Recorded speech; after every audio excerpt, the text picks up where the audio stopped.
لوگوں کو آ کے بٹھا دینا ٹوٹلی اللیگل ہے۔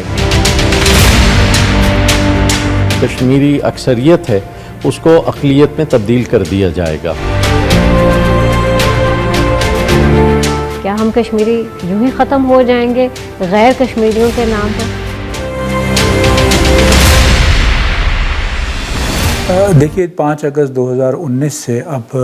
2021 آ گیا۔ اس 2 سال میں جو سب سے بڑا ایک طرح سے مشاہدہ ہے وہ یہ کہ انڈیا نے ہر ممکن کوشش کی ہے کہ اپنے مظالم کو بڑھا کے، قوانین میں تبدیلیاں کر کے، آبادی کو کمپوزیشن کو تبدیل کر کے وہ کسی طرح سے کشمیریوں کو اپنی جد و جہد آزادی سے روک سکے۔ لیکن حقیقت یہ ہے کہ کشمیریوں نے بے شک انہیں سیاسی آزادی بھی نہیں ہے، ان کے لیڈروں کو گرفتار کر لیا گیا ہے اور موقع پہ اس معنی میں کوئی گلی محلے کی قیادت کے علاوہ کوئی قیادت نہیں ہے، اس کے باوجود انہوں نے جد و جہد جاری رکھی ہوئی ہے۔ اس اعتبار سے جو پیغام ہے اس 5 اگست 2021 کا وہ یہ کہ ہندوستان نے جو بھی اقدامات کیے ہوں جو کشمیر کی جد و جہد کا ایک بہت ہی کانسٹنٹ پہلو ہے، اور وہ کانسٹنٹ پہلو یہ ہے کہ کشمیریوں نے ہندوستان کے آگے سرنڈر نہیں کیا، کشمیریوں نے اپنی جد و جہد کو ترک نہیں کیا، تو یہ کانسٹنٹ اس وقت بھی موجود ہے اسی طرح سے، جس کی ایک بہت بڑی علامت یہ ہے کہ ان سارے تشدد پہ مبنی اقدامات کے باوجود انڈیا جو ہے 9 لاکھ فوجیوں میں سے ایک فوجی کو بھی واپس نہیں نکال سکا اس 2 سال کے عرصے میں، تو یہ بہت قابل ذکر بات ہے۔ اسی طرح دوسرا کانسٹنٹ جو کشمیر کے معاملے میں ہے وہ ہے کہ یہ کشمیر بین الاقوامی طور پہ ایک متنازع مسئلے کے طور پہ تسلیم شدہ ہے، اور اس کے لیے اقوام متحدہ کی قراردادیں ہیں جو اس متنازع حیثیت کو تسلیم کرتی ہیں اور بیان کرتی ہیں، اور اس کے اندر ایک روڈ میپ دیتی ہیں کہ اس کا مسئلہ کیسے حل ہوگا۔ تو جب یہ اقوام متحدہ کی قراردادیں آج بھی ریلیونٹ ہیں، اور یہ کسی میرے اور آپ کے کہنے کی بات نہیں ہے بلکہ خود اقوام متحدہ کے سیکرٹری جنرل نے 1 سے زائد بار اس عرصے میں کہا ہے، اس کے علاوہ اقوام متحدہ کے اجلاس بھی ہوئے ہیں۔ اس کے علاوہ آپ یہ دیکھیں گے کہ یعنی کچھ ملکوں کی طرف سے جو پہلے خاموشی ہوتی تھی، مثلا ترکی نے اس پہ آگے بڑھ کے یعنی پوزیشن لی ہے، ملیشیا نے اس دوران پوزیشن لی، چین کی پوزیشن پہلے بھی تھی، اس نے 1 سے زائد بار اس جانب اظہار کیا،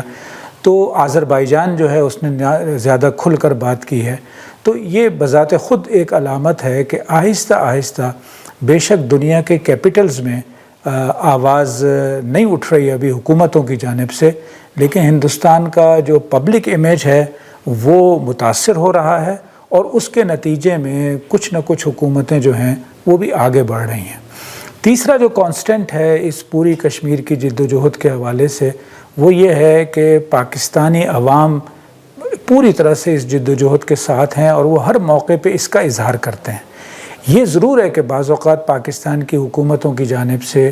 اتنا توقعات لوگوں کی پوری نہیں ہوتی، لیکن پاکستانی حکومت کے پشت پناہی اگر عوام کی جانب سے ہے اور عوام کی جانب سے وہ اپنی جگہ ان کی یکجہتی کشمیر کے ساتھ موجود ہے، تو یہ ایک بہت ہی مضبوط ستون ہے کشمیر کی جد و جہد کا۔ اس اعتبار سے ایک جانب اگر انڈیا کے اقدامات ہیں تو اس کو ایسے ہی سمجھنا چاہیے کہ انڈیا ایک دلدل میں پھنسا ہوا ہے، اور اس دلدل میں ہر اپنے نئے قدم کے ساتھ وہ پھنستا چلا جا رہا ہے، لیکن ظاہر ہے کہ یہ مستقل نہیں ہو سکتا۔ ہمیں ایک جانب ان تینوں جو ستون ہیں، مضبوط ستون ہیں، ان ستونوں کو ہمیں یعنی ایک طرح سے زیادہ مضبوط بنانے، زیادہ اس کے بارے میں بات کرنے کی ضرورت ہے، اور دوسری جانب ایک پورا محاذ ہے عالمی سطح پہ رائے عامہ کو متاثر کرنے کا۔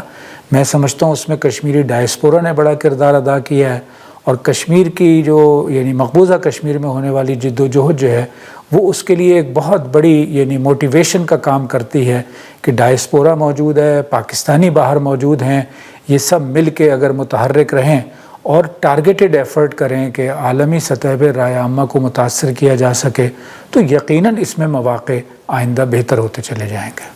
یہ جو عالمی رائے عامہ کی بات ہم کر رہے ہیں تو اس میں یہ اس اعتبار سے بڑا اہم ہے کہ اس وقت جو پورا گلوبل گورننس کا نظام ہے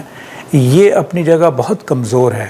بلکہ حقیقت میں گورننس نام کی چیز جو ہے وہ ختم ہوتی چلی جا رہی ہے اس عالمی نظام میں۔ لیکن دوسری جانب یہ ہے کہ اس کمزور نظام میں بھی جب آپ جد و جہد کر رہے ہوں تو اس کے اندر کچھ اچھے آپ کو خبریں ملتی ہیں، اس میں اچھے آپ کو واقعات نظر آتے ہیں۔ مثلا حالیہ عرصے میں سب سے بڑا واقعہ تو یہ ہے کہ افغانستان میں امریکہ نے اپنی پوری قوت لگا کے، اور ہمیں معلوم ہونا چاہیے کہ ہندوستان کی قوت بھی اس کے ساتھ تھی باقی ملکوں کے، کچھ اور ملکوں کے علاوہ، تو یہاں پہ امریکہ کو واپس جانا پڑا، اور ایک طرح سے طالبان نے اس پورے معاملے میں کامیابی حاصل کی۔ اسی طرح بھی ہم نے دیکھا 2 مہینے پہلے کہ فلسطین میں اسرائیل نے اثر نو ایک غیر معمولی طور پہ کیمپین شروع کی، جنگی کیمپین شروع کی، لیکن یہ عالمی رائے عامہ جیسے جیسے آگے بڑھی تو اسرائیل کو وہ دباؤ پڑا کہ وہ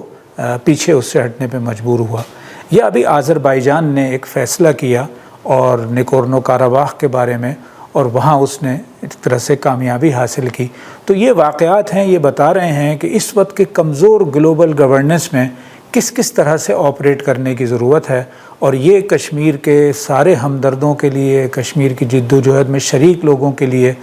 ایک جانب یہ امید کے پیغامات ہیں، اور دوسری جانب یہ آگے کے لیے لائے عمل بھی بتاتے ہیں۔ آزادی کا مطلب کیا؟ ہم کیا چاہتے ہیں؟ We want freedom! We want freedom!